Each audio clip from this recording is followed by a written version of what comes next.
A river cuts through a rock not because of its power, but its persistence. And the one thing that I know about my guest, Dr. Aisha Hussaini, is her undeterred persistence to make a difference in the world we live.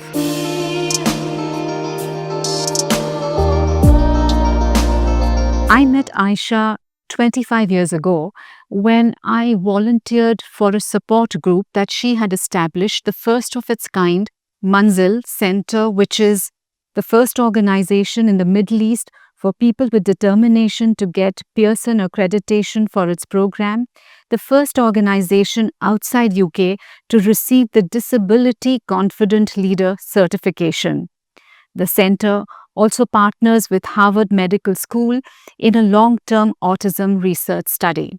Aisha is a recipient of several regional and international awards. She's also worked in the capacity of an advisor to state organizations for inclusion policies. From the other side, we are in conversation with Dr. Aisha Hussaini. Welcome, Aisha. Thank you. Thank you for having me here. Aisha, I have had the privilege to know you for the last 25 years, and it doesn't seem that long. Yeah. So it's a good thing. Yeah, we were about 3 when we met. I would like to think so, yes. I agree. Aisha, one of the questions that I start with on my podcast is a question about childhood. And the reason for this is, again, because our early childhood influences in terms of religion, politics, social, cultural, has a bearing in terms of who it is that we become in our adult life. How much of those influences have gone on to shape the person you are today? Interesting, yes. I think, Farzana, we're born with those things, and then the family makes a big difference. Some of my early childhood memories have been in terms of this space. I remember I must have been about maybe 6 or maybe even younger. I was standing, there was a cobbler on the roadside where I used to go and get my shoes fixed. And so I was standing there waiting for him to fix my shoes. And we were back I'm talking about Bombay in those days. And he had 2 little kids. They must have been about 3 and 4 or 5, something like that. And while I was getting my shoes fixed, these 2 were fighting over a piece of bread and an onion. And they were both hungry and they were fighting on who should have that. And I was looking at that for those 10 minutes that he nailed. And how old were you then? I must have been I think I was about 6, 7, 8 maybe. I was alone. So and it was just across where we lived. So it was, so I couldn't have been very young, but I was old enough you on your own. Yeah, old enough to be on my own. And I saw this and I was thinking that, every time I'm home and I'm not eating the stuff that's on my plate or I waste food. And I said, here they're fighting over this one piece of dry roti bread and onion. And that really had a huge impact on me. Again, a couple of years later, I won some scholarship from Tata's. My father worked there. And so he came home and he said, it's for the employees' children and all, and I won that. So he said, here's the money and blah, blah, and you can do what you like. So I thought about that and I asked Mom, I said, if I didn't use this money, would you still buy my books? My books meaning I loved reading. So I would, save all that and buy books with it. And she said, depends on what you want to do with that money. So I said, I would want to give that to somebody else who can't afford it. Beautiful. So that's where it all started. And, from there on, all the scholarships that came along the way, they were, given away.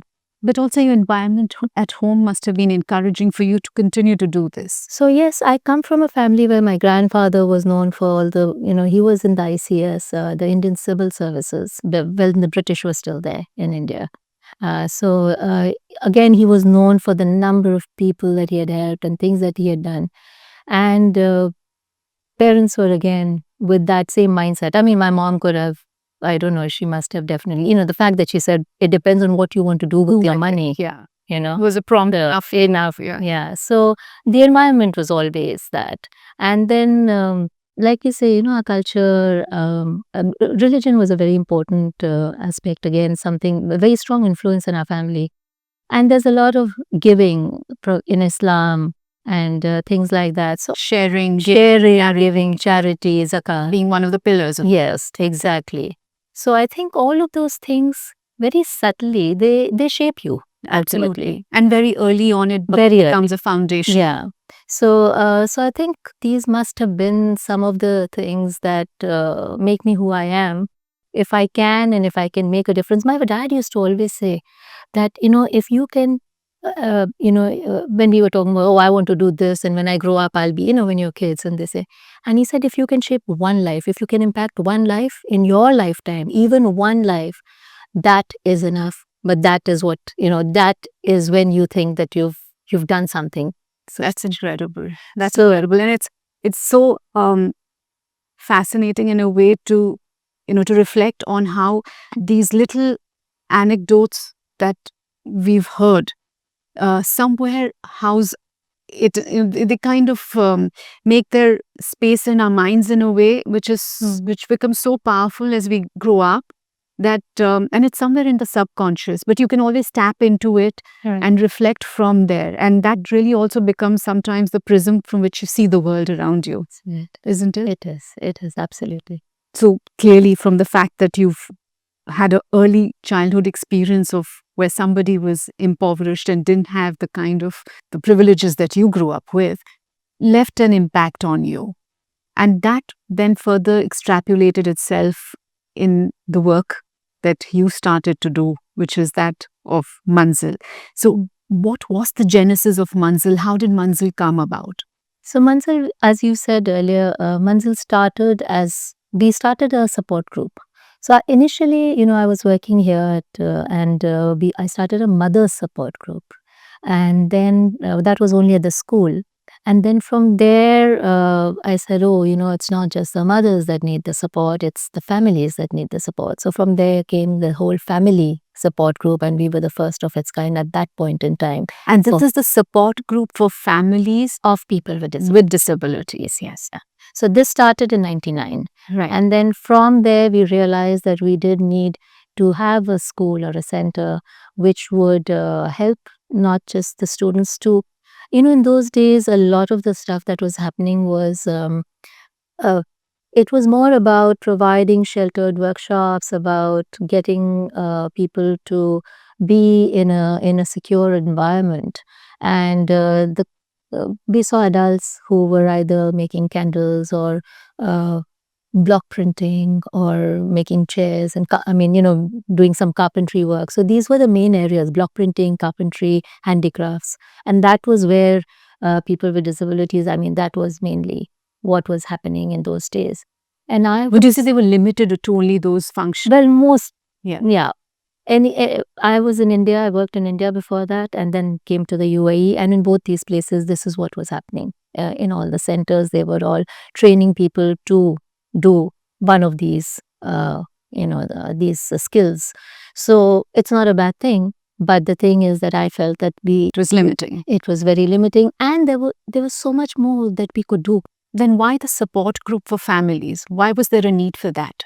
I think with disability, what happens is that we focus so much on that child, The disabled? the person who has the disability, yeah. And then what we don't realize is that the support that they need also has a lot of, that's where a lot of the pressures come in, the stresses that are there. Mothers are very, very involved, but I'm going to say things that are not going to be taken, people can. Please do. That's the whole idea. I want to be having these conversations to better understand. Yeah, so in my experience, what I have seen is that it doesn't always have to be, but sometimes it becomes difficult for families to manage. So we've seen a lot of marriages, getting well, yeah, almost, because mothers get really involved sometimes, or dads get very involved, but whatever it is, the stresses, and people have to deal with their own stresses.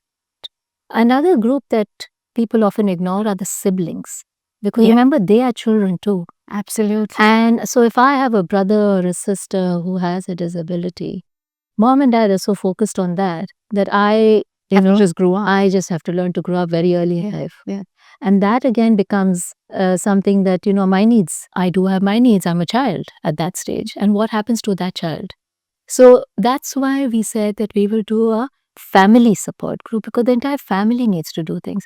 Was Families, it also from a perspective of educating the family in terms of so various all of needs? those. Yes. Okay. So what we did with the support group was we said that it's not just going to be like a support group where you come in and, everyone just meets and tries to talk to each other and understand our needs. But also we always had we had a professional come in and talk about some aspect that is relevant. Right. So we've had doctors, pediatricians. And these are days, Aisha, when there was no internet. There was no internet. And there was Yeah. therefore Yeah. information was Information- not accessible in the way it is today. Absolutely. Yeah.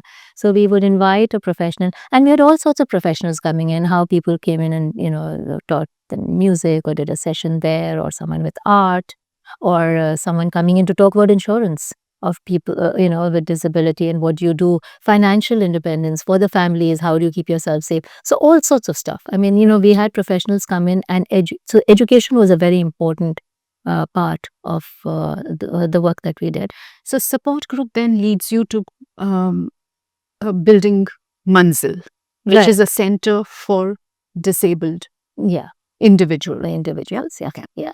So, so that led to, then saying that these are our needs as families or as people who, and, but we don't have the ability to get all the training. For example, we believe very strongly inclusion. My PhD, I was doing my PhD at the time, and it was all about inclusion.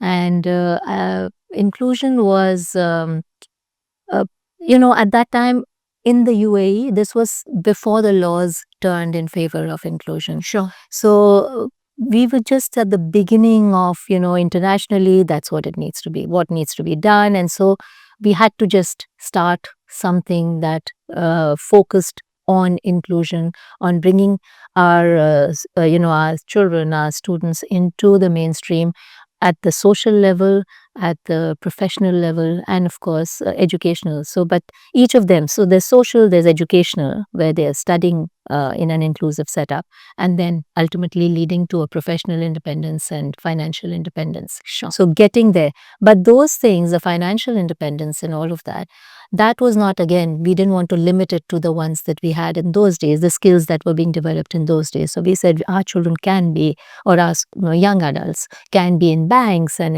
in other companies doing all sorts of stuff. So we started the training for all of those and then started placing people. So inclusion, would you say, Aisha, is at the heart of Manzil in terms of what it is that you're wanting to do? Yes, inclusion has always been our manzil.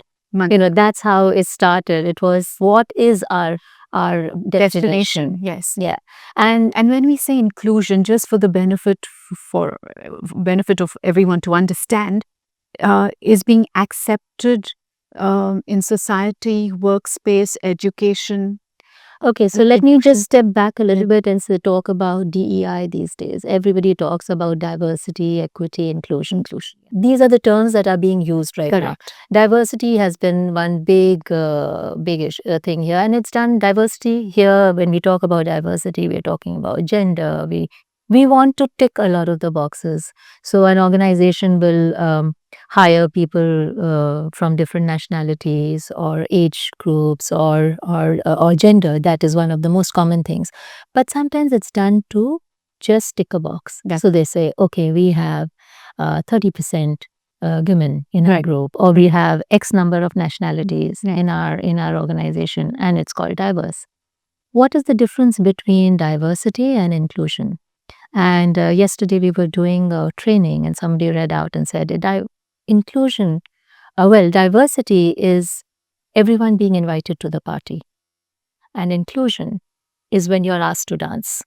Oh, beautiful. How wonderful. So what happens there is that inclusion means that you actually then you're participating, you're a stakeholder. You become a stakeholder, you are all there, and everything is done as a group where you're participating in the whole thing. So in an organization, for example, the policies are for all of us, not just for people, not just for the majority. Right. And that's what inclusion is all about. So, at Manzil, what are the various skill sets that are being taught? So, inclusion is obviously the Manzil in the sense that that's what you're aiming for children to be able to be accepted into the real world. But what are the skill sets that they're learning and they're imbibing and they're leaving Manzil with? So, Manzil started as a center for people with disabilities where we wanted everyone to be in the mainstream. And from there, we realized that by having an organization that is limited or limits its services to people who have a disability, in a way, we've completely excluded ourselves rather than included. Right. So, we actually stepped out of that whole space. And we are no longer a center for people with disabilities. Only. Yeah. Yes. Now we don't, we don't have a criteria for learning. Right. Anyone, we have programs. Right. We are training program. If someone, is being trained at Manzil, we will not be asking them whether they have an ability or they don't, or they have a disability or they don't. Right. If you want to learn, this is a place that Play for your income. A lot of times, actually, this, people say, what is the incidence of disability? And if you take the normal lifespan of an individual, so this, the numbers, WHO report 2023 probably would say 1.6 billion people have disability. And, Yeah. But if you, there are also, if you take the normal lifespan of an individual, and these days you assume that a person would live up to their 90s, for example. Yeah. How many people do you think, or what percentage do you think would be people that who will have a disability somewhere in that lifetime? Now, disability can be permanent, or it can be a temporary disability also, Right. or a hidden disability. Right. But what percentage of that, of the population, do you think it's 25 or 50 or I don't know, 60? I think then what it begs for is the question, how does one define disability? Absolutely. And so when we look at disability, and you say that, disability is when I am not able to do my, or to perform certain duties that I do need to, or certain tasks that I do need to get around in my day to day, and I need extra support. Right. Then that is where I feel, Disability. where I would feel that I am not able to, complete these without that extra support. And that's where that whole social model comes in, whether Right. I am disabled or whether society Is labeling me to may be disabled. So, this then takes me to the next very pertinent question, which is specially abled, physically disabled, differently abled, challenged, physically handicapped, disadvantaged. What is the current terminology? How do we correctly address? So terminology changes and keeps changing. It is what is correct today doesn't work tomorrow. And so one of the things when people ask me what is the right term is, I always tell them that, look, things are changing constantly, and they're changing because we are looking at things with different perspectives. Right. So at the moment in the UAE, we say people of determination. That's right. Internationally, if you go there and say people of determination, people may not understand it. that. Yes. So in UK, for example, disabled is acceptable. US and all that, a lot of on certain areas there, they would say a person with a disability, Right. because the entire person is not disabled. It's a person with A certain disability. but it's a disability, could be. Then again, now there are a lot of terms like severe, for example. We used to say that moderate and severe. Yes. All of these are no longer accepted. You need higher care or more intense. So, words are changing, things are changing because there are terms that are changing constantly. And that's because language has a very very huge impact on your perspective. Right. So when you change language, you also see things differently. Absolutely. So what is happening right now is, again, there are terms like neurodiverse now. For example, we have people in the center, and we had people there, and now they're all working and things. But this person I met, and he was saying that, I don't want to be called a person on the autism spectrum. I would prefer to be called neurodiverse. and that's his preference, and that is what now the new term, the term is. But if 10, 3 years ago I didn't know that term, we didn't Right. use it.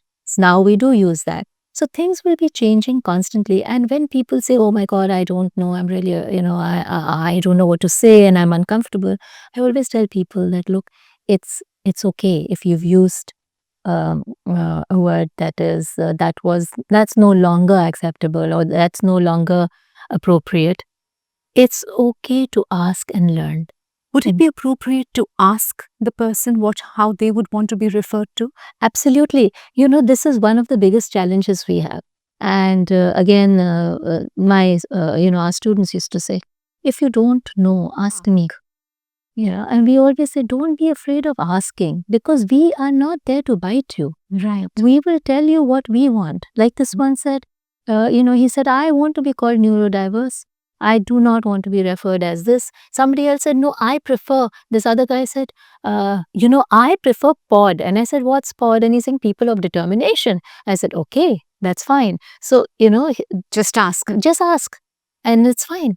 I think the biggest mistake we make is when we are so scared of asking that we let things pass or let things be. And then we assume things and then we make mistakes and then it goes from there. I firmly believe that innately as humans, we all want to do good. But often we grapple with how to do it. So just the clarity of the first step sometimes is daunting.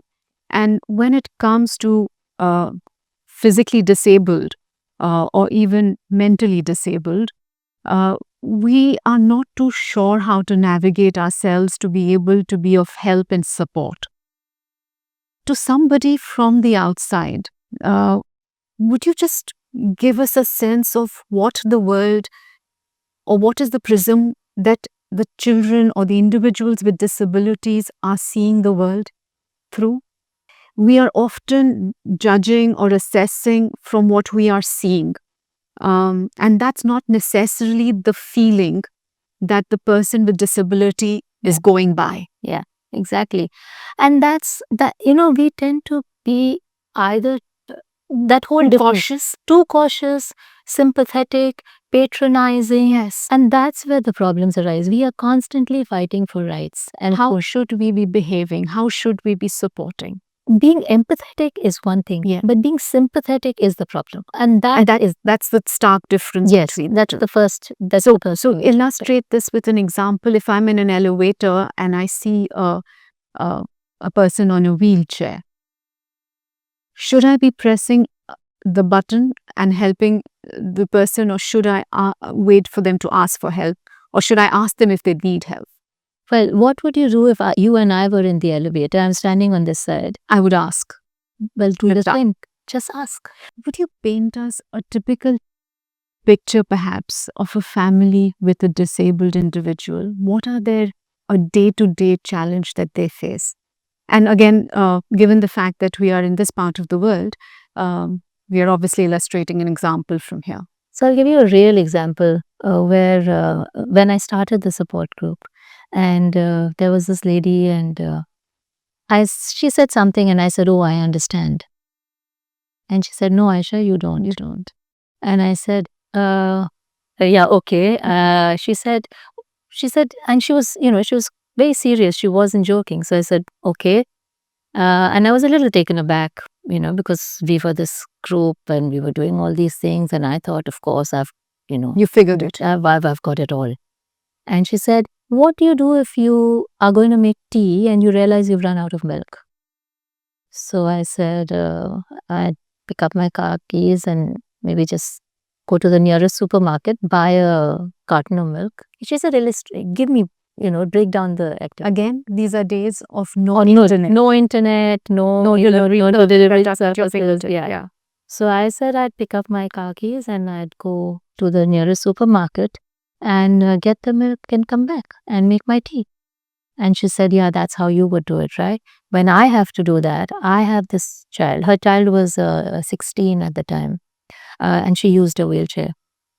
So she said, when I have to go, I have to take her, I have to think, oh, There's no milk. I have to take her, which means, and now she's 16 and it's not easy for me to get her out of the bed and get her onto the wheelchair. So I have to first call the guy downstairs and ask him to come up to help me to get her onto the wheelchair. Now, assuming that he's there, I get him in there, get her to the wheelchair, take my car keys, do that, get her down to the car. Again, he'll get help to get there. Then I have to think, which supermarket will I go? Because once she's in the car with me, how will I get help there to get her from the car onto the wheelchair, get in there. But before I even go there, I do pack a bag which has, her change, this, that, the other. There's an emergency bag that I have to. So I have to remember that I have to pack that bag and carry that with me every time I go. It's there on the wheelchair, but I have to just make sure I have that with me. So I get all of that. I get there. Then I think, which supermarket, where will it be easy to get the wheelchair, which has ramps? Now remember, we're talking 99, 2000, early in 2000, in fact, this was. So, and then she says, okay, so then that place, where's the parking? How will I navigate all of that? For a carton of milk. This is for a carton of milk. She says, by the time I've done the mental gymnastics and all of that, I say, you know what? Forget the tea. When I heard that, I was like, yes, I don't understand. When I say I understand, it's very easily said. But there's just so much that goes on. So 3 decades of working with individuals with disabilities. What has it revealed to you about yourself, Aisha? Prasanna, I think I have a lot to learn. Every time I think that, oh, now I've understood, oh my God, does this happen? And then I'm surprised the next day at myself. So we all have a lot to learn. Life teaches you a lot of things, but there's always scope to learn. What is your coping mechanism? I'm sure because I've had the privilege to see you up close and personal, and there have been all types, forms, shapes and sizes of challenges, and I've often wondered, your soft, calm demeanor can be very misleading because you're almost so stoic despite everything that's happening behind. What are your coping mechanisms? Yeah, you're right. There have been a lot of very challenging days. And most days when it gets beyond a certain point, I shut all those computers and laptops and go and sit in a classroom with my children. And just being with them, I think, helps. There are times when I have even just, if I can't get to them, I'll call them. Incredible. And just talk to them, and they are always so full of life. It gives you back your purpose. It gives you the fact that, there's more to be grateful for than what you... I won't ever forget when my son had volunteered to come to Manzil. And after a day of volunteering, when he came home, I asked him, I said, what were you able to give? He says, I think your question should be, what is it that I have gotten back? Because I don't think I gave as much as I got back. And that to me was such a powerful thing. And it just gives you a perspective that we aren't as able as we'd like to think we are. Yeah. In fact, in ways, I guess we're more broken. We are, and it's not just at a philosophical level, it's in the practical levels as well. Last week, there was, I had to send a document out urgently, and it had to be scanned, and my phone was not, with the printer. I was trying to get it done, and then I just called one of our students and I said, help me to scan this. And he came in and he said, okay, it's very simple, Aisha. He put the thing in and then he said, press this. Okay, give me your phone. And, he just did it all for me. And I was like, okay, thank you. I went back. So, there was, you're constantly learning, and you realize that, you don't, no longer is it about, we all have our abilities and we all have areas that we have challenges in. And there's no reason why we should put any one person into any category. Sure. Or a group for that matter. Any small victory that you can recall of the many things that you have achieved in terms of accolades and awards that, of course, that you have in your credentials, but any victory that you think has had a deep impact on you? It might be a small, big, anything that you can recall. we have never had any small victories. I think all victories have been big and huge, because the victory is not mine. I may be a small part that I may have played in that victory. The most recent was, I think, a week ago, or was it 10 days ago? Uh, one of our employees sent in her resignation letter, and she said in that, saying that, I would like to retire now. I'm old. And both her children have been through Manzil. About Manzil started with her children, and both are now employed and doing really well, Financially independent. financially independent. Fantastic. She in the beginning, it was she, her husband passed away, and she didn't know what to do. I don't know. And both the kids were, at that time, so they were at Mansal at the time, and then they went through the whole training, got jobs. She was also there and got jobs. They moved from the house, they got into a better apartment. The lease is in the name of her children, so she is now living with her children. The children don't live with her. And in her resignation letter, she wrote, she said, I would like to retire because now I don't need the money anymore. My children are earning. Incredible. And I think that was the best resignation letter I have ever received. I was crying when I saw that, and I said, Alhamdulillah, these are our victories. These are the things that make us, keep going. Just the same, the hardest challenge or experience that you can recall? There have been several. I remember, there have been times when we have been just so, we've reached the brink, the absolute lowest level of our thing. And then some help comes from somewhere. Support comes in.